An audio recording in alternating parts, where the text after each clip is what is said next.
There you go, Bob Dylan, I'll Be Your Baby Tonight. It's the Steve Satan Show, and my guest is an archdevil worshipper, Mr. Tony Gosling. Welcome to the show. Hello, Mr. Satan. There's been a lot in the news lately, hasn't there? Well, there certainly has, yes.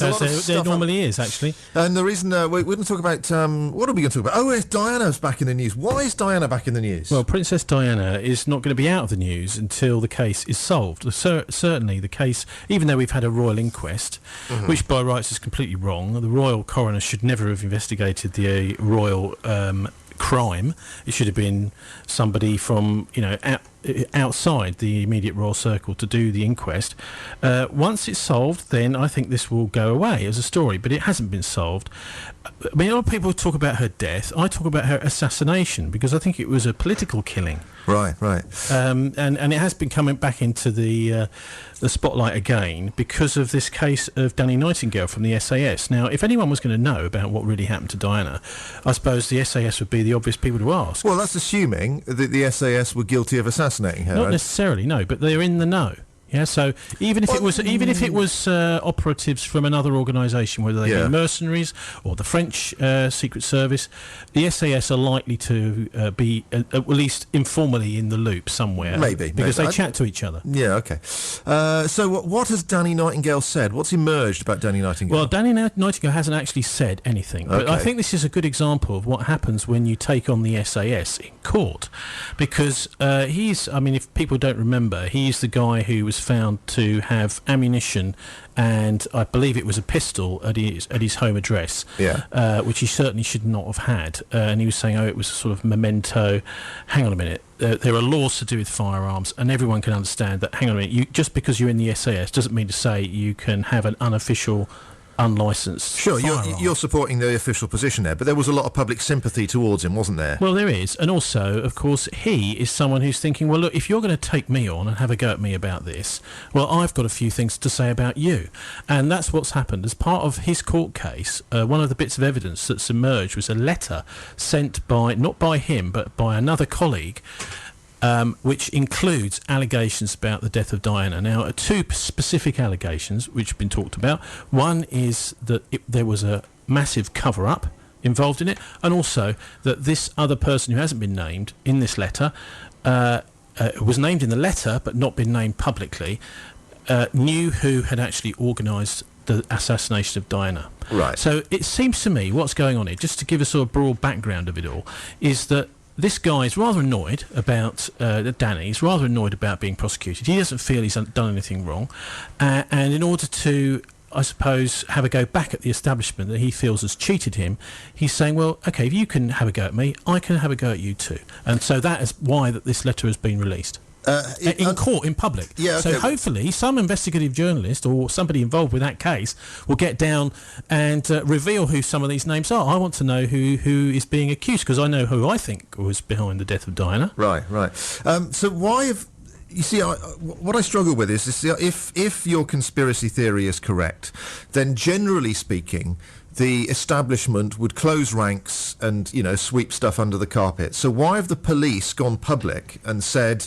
We're making a new investigation? Well, they have a difficult job, don't they? If a new bit of evidence about Diana's assassination is released in a court case and the police do nothing about it, all of a sudden it's the spotlight is on them. And here's new evidence. Why are the police not investigating it? And by the way, they've also said that they're not reopening the investigation into her death.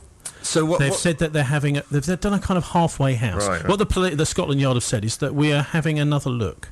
They're not starting another investigation, a proper investigation. They're having a look to see whether this is credible evidence. So, that's the whole point, isn't it? I mean, there's surely serious doubts about the credibility. Okay, an ex-SAS man with an axe to grind presents a letter from another bloke who used to work with him, who might also have an axe to grind. It could be just nonsense, couldn't it? It could be tittle-tattle. Yeah. But certainly from the evidence that I've gained over the years, it certainly is not tittle-tattle. Right. There's been a massive cover-up, I think, over the death of Diana. There are all sorts of other reasons why this is interesting that it's happening now. One of which is the fact that just this weekend there were pictures in the newspapers of Prince Harry going to Angola and doing exactly what his mum did, which is drawing attention to the horrendous legacy of landmines. So why is that significant? Well, it's significant because many people believe that's why Diana was killed, because she was campaigning against landmines. The landmines industry is a very powerful industry, both in Britain and in France.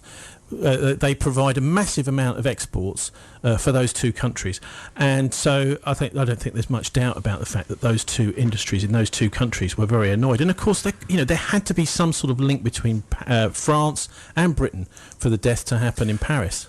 If it was dodgy. Yeah, we see. I mean, I don't buy it. I tell you what, I'm going to play another tune, and then we'll talk about the whole conspiracy theory and the supposed assassination of Diana. But, this is the Jam and the Eton Rifles.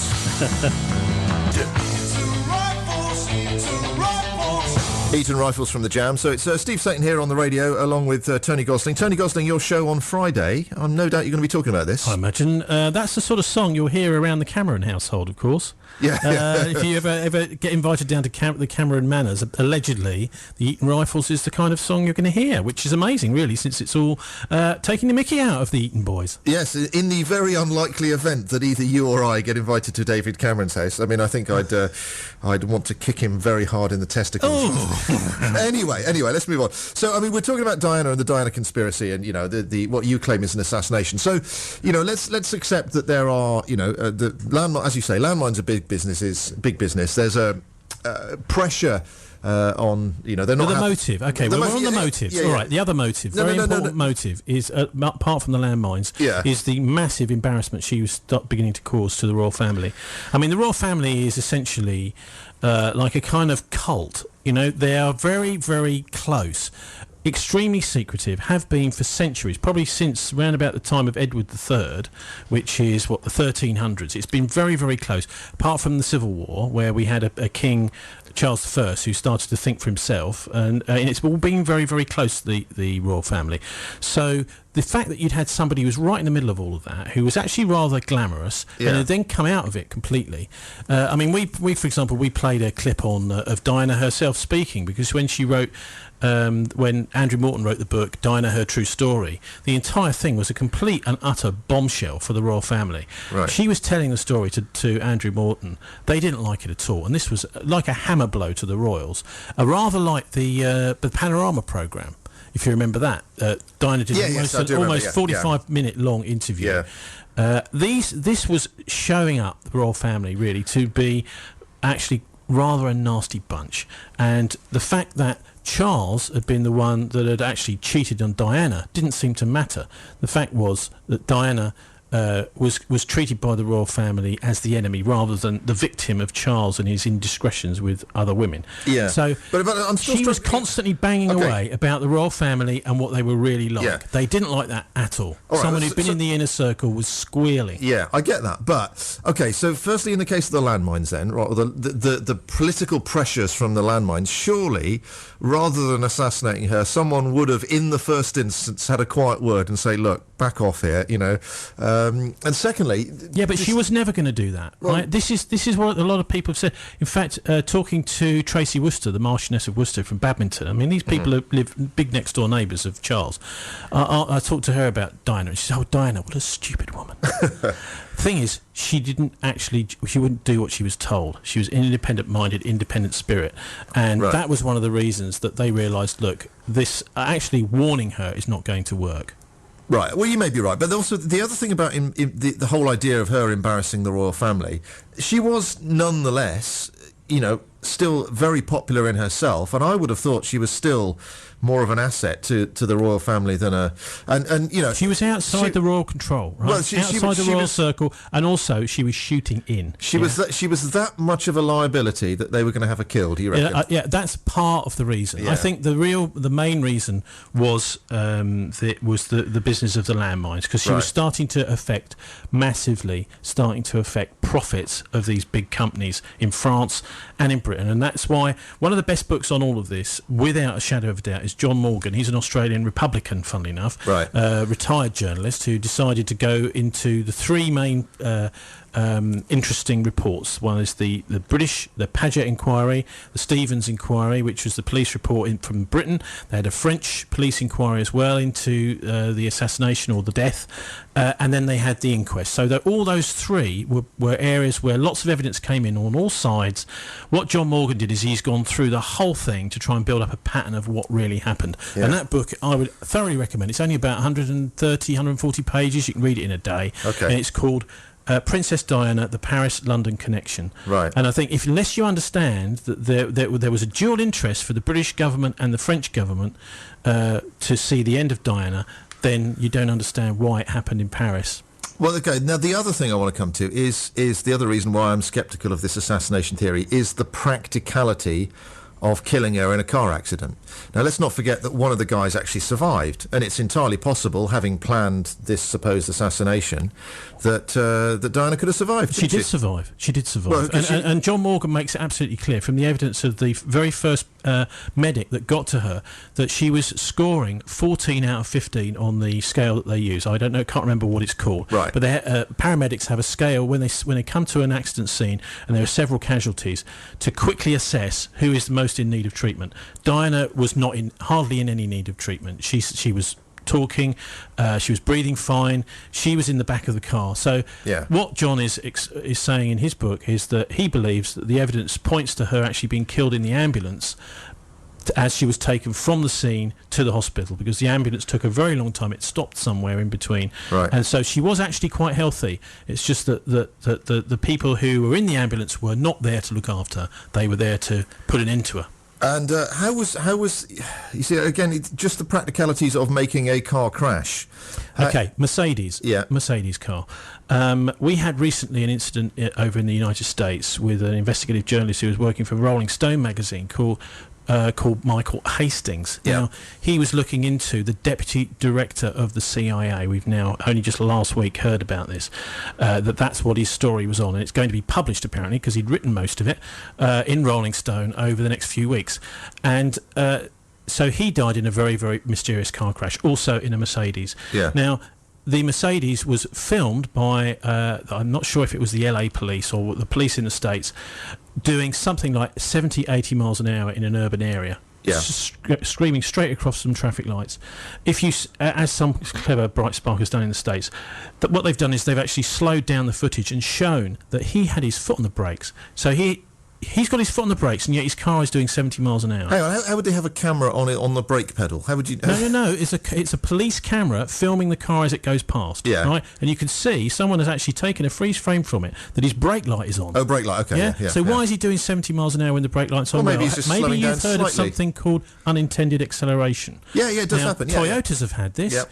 A lot of publicity for the Toyotas that have had it. The fact of the matter is, when you press the accelerator, it's not actually connected to your carburettor or whatever is actually in the engine making it go. They have an electronic switch. Now, these switches can be hacked. This is the problem. Yeah. No, I accept that. Right, but even so, right. So I'm going to hack Diana's Mercedes so that the accelerator sticks. There's still so many possible outcomes of that. It's by no means guaranteed to kill her, is it? No, not necessarily. But I'll tell you what might do, and that is if you've got, and this is one of the theories I've read, is an explosive bolt in the car, so that as the car is going at a very high speed, what it does is it fires off in some part of the steering, and what happens is that the wheels then turn sharply to one side or to the other side. The driver's got actually no control over that whatsoever. The other thing is, it's quite obvious now that there was a very bright flash that came from this white Fiat Uno in the tunnel. No CCTV, bizarrely, none of the CCTV was working, as it never seems to be in these sort of circumstances, but a lot of eyewitnesses have said they saw this bright flash. That is also designed to disorientate the driver.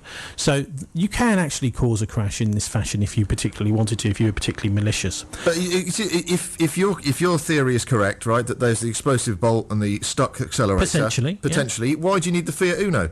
That's to help disorientate the driver. He might be able to control the crash if, potentially, if he's not disorientated. The problem is you still have so many unknowns, so many different possible outcomes. And if you're one of those possible outcomes is that Diana doesn't die. Yeah, exactly. But then you've got the catch-all ambulance there, the dodgy ambulance with these murderers inside the ambulance that pick her up and then take her off to hospital in that fashion. Now, I mean, this is another scenario that hasn't really properly been looked at, but John does in this book, The Paris-London Connection, and he also shows that there was this organisation as part of the royal family called the Way Ahead Group that for the previous 3 years had been looking at, after the divorce, had been looking at how do we manage Diana.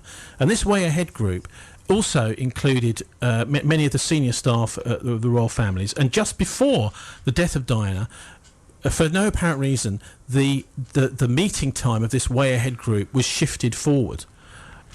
Very suspicious that they should do that just before the death. The other thing is that another reason people said it was done at that time was because the two boys, William and Harry, had just had a fantastic holiday with the Al Fayeds. Right. And they'd come back from that gushing about it, said we had a brilliant time, a fantastic time. Now, the idea that the heir to the throne is going to have a Muslim stepfather was also potentially seen as a very dodgy idea, especially in the current climate, and maybe that was played a part in it too, because obviously Al Fayed, Dodi Al Fayed, would have been their stepfather. Yeah, but I mean, you're still focusing on the motivation, aren't you? I think you've got to look at it all. Well, yeah, you have. What don't you like then? Well, no, I'm still struggling. I still think it's too the murder mechanism, if there is one, which I doubt. It's called MI6. No. That's what they do. No, the specifics of it. They are under the control Tony, of the Crown. The specifics of the murder mechanism, right?